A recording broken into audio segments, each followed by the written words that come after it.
Hello, class. Today is Thursday, November 19th. This is Latin 101. I'm Professor Barbara Wyman, and I'm a day late making this video according to our schedule, but that just seems to be how it happens sometimes. So today we are going to look at chapter 6 in Latin by Ovid, and in this chapter we are going to get second declension. We've covered first declension, and that was introduced very slowly, but now Norma, the author, supposes that everyone sort of sees how it works, how nouns are declined, and so she's going to give the whole second declension at once.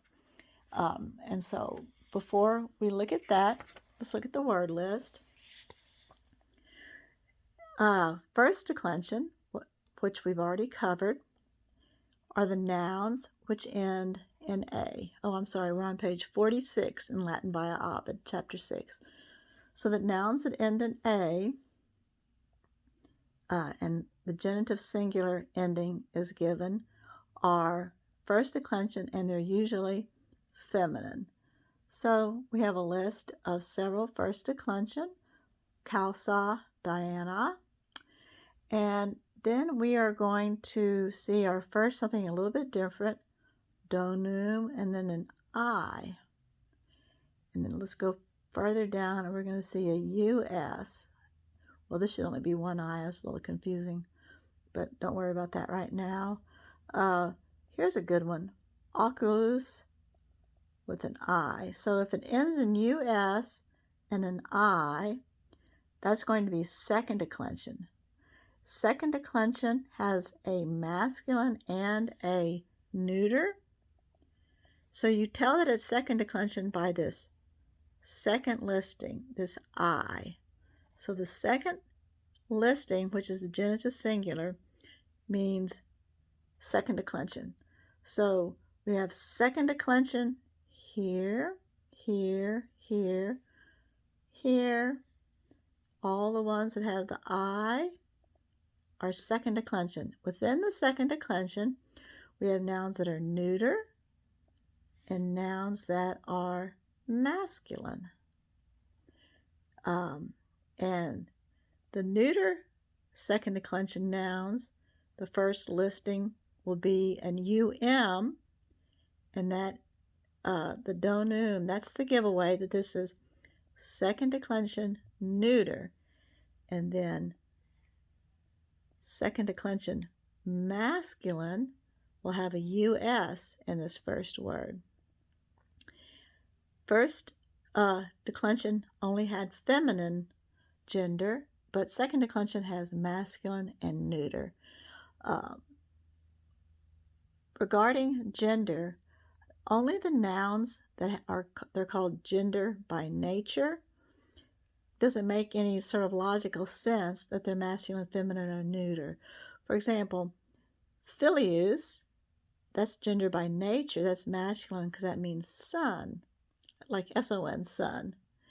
But the noun oculus for I, there's no logical reason why I should be masculine. So this is just grammatical gender. It has nothing to do with gender by nature, or something is male or female.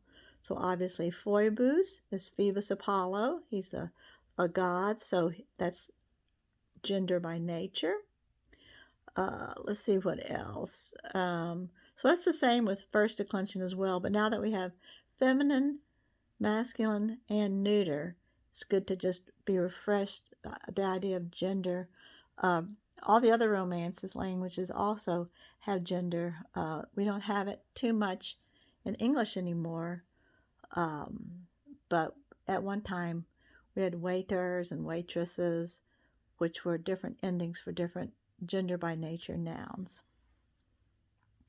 Okay, and then the verbs we've already talked about, covered pretty well, so there's nothing really new in the area of verbs.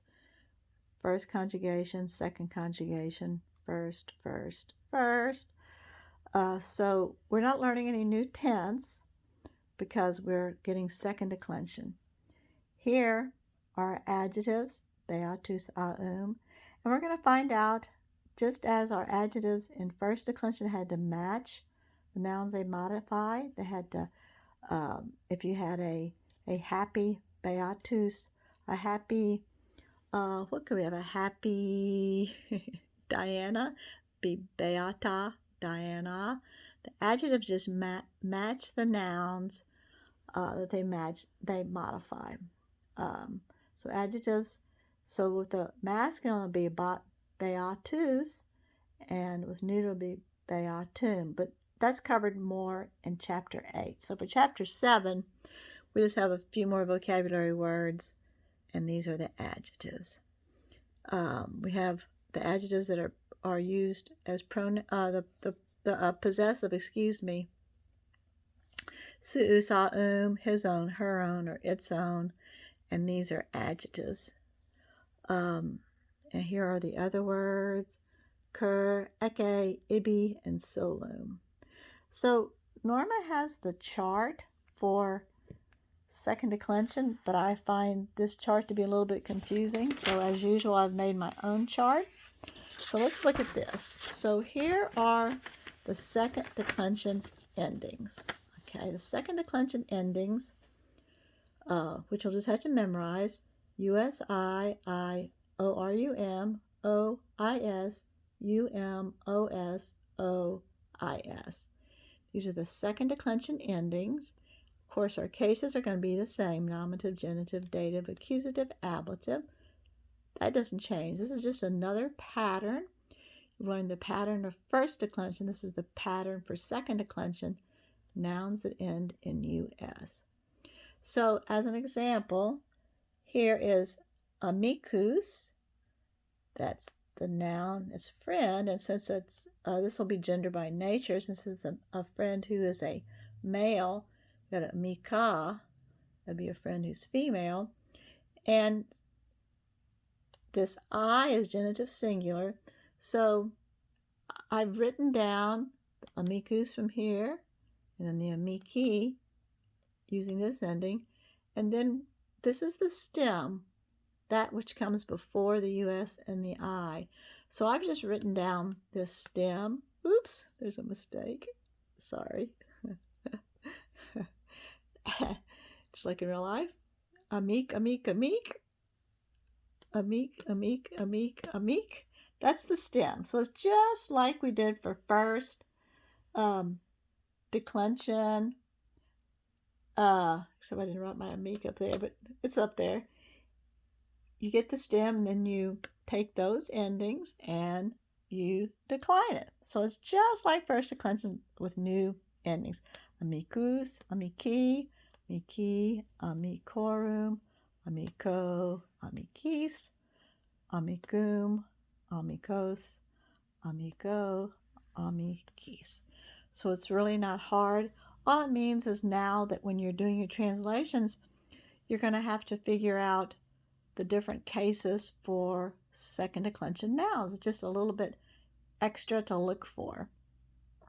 One thing that's similar, though, is that the accusative ends in an M, like first declension accusative ended in M, AM. This was UM. So UMOS instead of AS, but it's sort of familiar. So that's second declension masculine. Second declension also has neuter endings, but they're really the same. Since it's second declension, it's going to be the same. The neuter just changes the noun listed with the UM. The nominative plural is going to end in an A, and the accusative plural will also end in A. So that's the change, is that instead of a US, there's a UM, and then instead of an I for nominative plural, there's an A, and then your accusative has the UM and an A in the accusative plural. So I've gone ahead and shown how to decline the noun donum, which is in your word list. So it's donum. So here's nominative, genitive, dative, accusative, ablative. Donum, dona, doni, donorum, dono, donis, donum, dona, dono, donis. This would be something we'll work with for quite a while. And first, in Latin 101, all we do is first and second declension. And we get third declension in 102. We're not quite as far ahead as we would be if we were having face-to-face class, but again, we'll be able to catch up very easily in 102. But we're going to get second declension, and we're also going to work with it in the translation. Okay.